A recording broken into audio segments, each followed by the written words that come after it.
Now the Three Martini Lunch with Greg Corombos and Jim Geraghty. And welcome, everyone, to the Wednesday edition of the Three Martini Lunch. Along with Jim Geraghty of National Review, I'm Greg Corombos of Radio America. Good, bad, and crazy martinis for conservatives today. Jim, it's good to have you back after the brutal 3 to 4 inches of snow crippled the region for most of Tuesday, and as it turns out for school districts, all of today as well. So good to have you with us. Thanks for soldiering on. If you listen carefully, you can hear all of our listeners in the Boston region attempt to cry. They can't shed any tears for those of us in the Beltway area because their tear ducts have frozen. On to today's martinis, Jim. We start with a new poll out of CNN and ORC. The CNN story reads, Americans are increasingly unhappy with President Barack Obama's handling of ISIS, and a growing share of the nation believes that fight is going badly. The poll found 57% of Americans disapprove of how Obama is handling the threat. That corresponds almost exactly with the 58% that believe the fight against ISIS is simply not going well. Even 46% of Democrats say things aren't going well. It's a fairly big jump, about 7 or 8 points from just last fall about how Americans view the fight against ISIS and Obama's handling of it. Interestingly, 51% still think the president is trustworthy as commander-in-chief here. So obviously not good news, but people are paying attention. Yeah, I think the reason I can contend this is a good martini is you listen to when on those occasions when the administration talks about ISIS and the rising threat of terrorism, their general message is we're working on it and it's doing fine. Everybody saying we're doing badly has unrealistic expectations. And you think about it, I mean, the last couple of weeks, ISIS has had some really horrifying, high-profile depictions of here's who we are, here's what we stand for, here's what we're willing to do. The attack on the Charlie Hebdo offices, although I guess technically that was Al-Qaeda related, but Islamists, basically they're going and shooting up people. We actually see them execute a police officer in the street. We see the execution of the American, the woman hostage that they had. We see the setting of the Jordanian pilot ablaze and putting it up on the internet for the world to see. And then this week, the mass beheading of Christians in Egypt. I mean, each one of those is not just a horrifying, brutal, astonishing, abominable crime. They all come with video, right? They're all visual. They're all like, this is in your face, West. And specifically, the beheading of Christians, they do this with the Mediterranean Sea behind them to say, we are right across the sea from you, Europe. We are coming to get you. It is literally saying, this is our message to the followers of the cross. Christians, you're next. And what does the administration say? We are doing it. We are handling fine. And we'll kind of talk a little bit more than the bad martini. But so the message of the administration, no, we're doing fine. It's very reassuring to see the American public are not being lulled into this complacency and saying, oh, no, don't worry. He's doing fine. Everything's going great. I think the American people recognize that this is serious and needs to be taken seriously. And I hope somebody in government wakes up fast because it really doesn't feel like we are bringing it to an enemy who is determined to bring it to us. All right, on to the bad martini now, and this one's going to take a lot of different forms, but right now we're in the midst of a 3-day summit sponsored by the White House on violent extremism. There's apparently a concerted and coherent effort here to not specifically name radical Islam as one of those major threats, despite all these incidents that Jim just mentioned that have taken place just before this summit, not to mention the litany of others that have led to ISIS being at the point that it's at. In addition, Attorney General Eric Holder was speaking at the National Press Club and had a couple of curious statements. First of all, in answering a question about reporters and American national security and whether the government has a right to essentially censor them, as the Justice Department tried to do in a couple of cases already during this administration. He says, I'll use an extreme example, perhaps unfair. In World War II, if a reporter had found out the existence of the Manhattan Project, is that something that should have been disclosed? Now, we're not at a time of war, I understand, and that's an extreme example, he goes on to say. So that's downplaying the threat right now.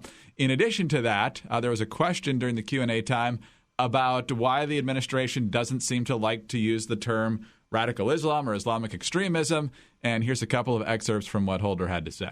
If Fox didn't talk about this, they'd have nothing else to talk about, it would seem to me. Islamic extremism, I'm not sure an awful lot is gained by saying that. It doesn't have any impact on our military posture. So I don't worry an awful lot about what the appropriate terminology ought to be. And I think people need to actually think about that and think about, really, we having this conversation about words as opposed to what our actions ought to be. Jim, hard to believe almost 60% of the American people don't think this administration's up to the job. In a history of BS arguments from this administration, that's a particularly BS argument, and it stands out because, for starters, okay, fine, let's talk about the pinprick attacks we're putting up against ISIS. All right, you don't want to talk about the terminology the administration uses, then fine. But we could talk about the strategy and the military tactics being used because they're not so great either. We wouldn't let Jordan use the drones, stuff like that. If you don't use the term Islamist, I was on Monday night with Greta Van Susteren with Ron Fournier, and he actually said something off camera that I thought was probably a more compelling argument than anything Attorney General Holder had put there. And he said, look, let's imagine that starting tomorrow, Barack Obama wakes up and says, you know what, I really should be calling these guys Islamists. And he used the word Islamist in every speech for a month. At every single moment, morning, noon, and night, he says, our foe is the Islamists, our foes are those who want to impose Sharia upon all of us, et cetera, et cetera. And he says, would that kill one ISIS member? And the point is that you're right, that words by themselves do not harm this. The flip side of that, as Charles Krauthammer points out, is that this defines the terms of the conflict. And I think at the extreme level, you end up with something like that CNN had written earlier this week. They said religion had had a bad week, pointing to the beheadings, the attack in Denmark, Boko Haram attacks, and one other one, all of which had been done by Islamist terrorist groups. It wasn't that religion had a bad week. They pointed to that one attack by that guy who was allegedly an atheist who killed 3 Muslims in North Carolina, which, by the way, is terrible. And if the guy wasn't dead, I'd say put him in the chair and fry him, okay? Don't kill Muslims. But having said that, there's this deliberate blindness that we can't talk about things as they actually are. We have to pretend that the circumstance is something different. And this the entire title of violent extremism, because at one point, poor Marie Harf got stuck trying to explain that there are other types of extremism that concern us besides violent extremism. Greg, how concerned are you about nonviolent extremism? Not nearly as concerned as the violent extremists. I was going to say, are they thinking bad thoughts at you? Are they, giving you down arrows on Upworthy or something? Refusing to hit mean hashtags? It really is kind of ridiculous. And so again, the other thing I just want to point out is that if I had any feeling that this 3-day summit was going to really lead to a change in policy, some sort of really coherent strategy, some sort of real progress against ISIS and the groups that are allied with it, then I'd be more encouraged by it. But this feels like a really big non-alcoholic beer summit. And it just feels like there are a couple of things that politicians do when they're really stuck on a difficult topic. One is to appoint a blue ribbon commission and wait for the commission to do the work. And the other one is to hold a summit. And I just don't think anything's going to change out of this. And, they're doing things like mass beheadings, and we're going to turn around and say, we held a summit on that. So there you go. I find it fascinating, Jim, that the Attorney General for this president goes with the argument, why are we talking about words? It reminds me of the 2008 campaign when Hillary... You don't have that audio ready, do you? I do. It's right here. Don't tell me words don't matter. I have a dream. Just words. We hold these truths to be self-evident, that all men are created equal. Just words. We have nothing to fear but fear itself. Just words. Apparently a lot's changed in 6 years, Jim. I can't put it any better there. There you go. Well done, Greg. All right. On to the crazy martini now. And who else would you expect in this one today but the Vice President of the United States, Joe Biden, who's usually, they don't let him out in public a lot, but when he does, he's usually good for one massive gaffe a day. But on Tuesday, he gave us the daily double. First of all, I'm not sure where the president was, but the vice president was there to swear in Ash Carter as the new Secretary of Defense. It was odd at the end of the swearing in that Biden kissed Carter's wife before Carter did. And then as Carter began his brief remarks, Biden waved his wife over to the side of the podium. She had gone to sit back down. And Biden was standing behind her, kept his hands on her shoulders for a good 30 seconds. And, of course, the moment that was captured is when he leaned over to whisper something into her ear, so it looked like he was making a move on her. So it led to all sorts of responses on social media. Then later in the day, I think he was actually addressing the summit on violent extremism. And we're talking about how certain communities have dealt with radical folks from Somalia. And his comment is that there's a very identifiable Somali community in his hometown of Wilmington, Delaware. And he says, quote, "If you ever come to the train station with me, you'll notice that I have great relationships with them because there's an awful lot of them driving cabs and are friends of mine for real." So well done, Vice President Biden. Jim, it's just interesting that no matter what he talks about, if any normal person had talked about it, they'd be getting excoriated from either the feminists or the multicultural police, but not Joe Biden. Yeah, I mean, there's the traditional media bias argument about this, which is that if anybody else had done this, people would be screaming bloody murder.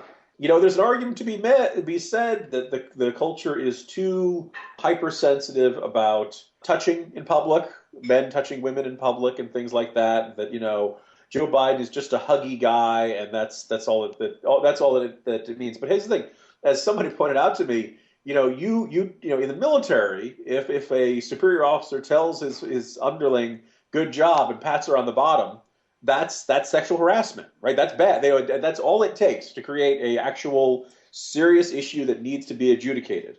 The comment about, you know, Somalis, I know Somalis, they drive a lot of cabs and stuff. It reminds us a lot of people of the Biden's comment, you can't own a 7-Eleven unless you have an Indian accent. The question is that worth getting really, really upset about? Is that worth moderately getting upset about? Or is that worth not getting upset about? There's absolutely no consistency whatsoever. Like, here's the thing. If he tells a specific story of knowing a Somali cab driver and hearing about his journey to this country, like in the specifics, that's actually a very nice story.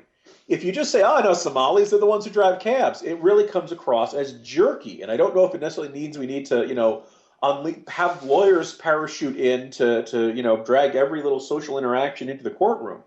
But there are just certain things that are just kind of insensitive. They're just kind of jerky to say and do. And Biden says these pretty regularly, and he gets a pass on this because he's a Democrat.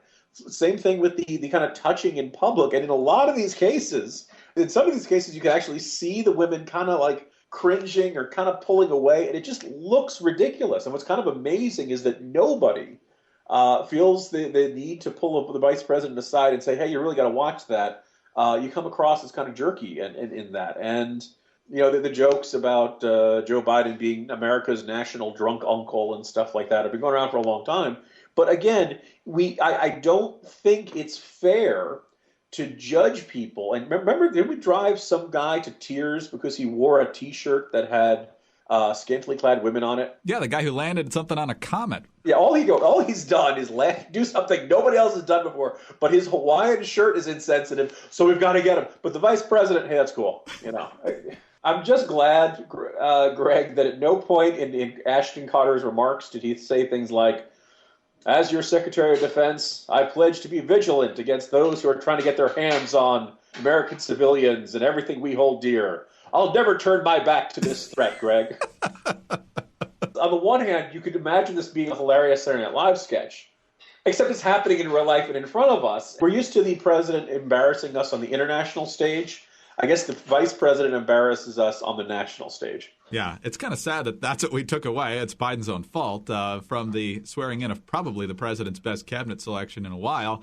I think it's probably a split on whether what Biden does is creepy or affectionate or so forth. It's just like an NBA referee. They just don't call it straight. You know, if it's bad for this guy, it's bad for this guy. But, you know, Biden gets the LeBron James calls over here. It's a minor offense. It doesn't necessarily need a lawsuit. It doesn't necessarily need this. If people are going to get raked over the coals for every little comment that they make, you can't give Biden a pass for Somali cab drivers. So, yeah. By the way, Greg, do you really think he's friends with an awful lot of Somali cab drivers? No, he probably calls them all champ, I would guess. Yeah, but I almost want to say name one.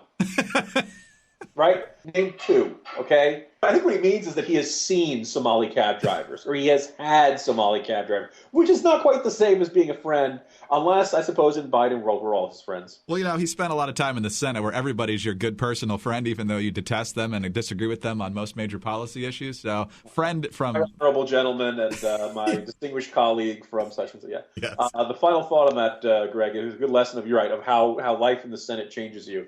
The late Jim Traficant used to call every single member of Congress that he saw a chairman because he couldn't remember who the chairmans were. Oh, I miss Trafficant. Jim? We can have our insane lawmakers in non-powerful positions, all right? Beat just seems a little high for that.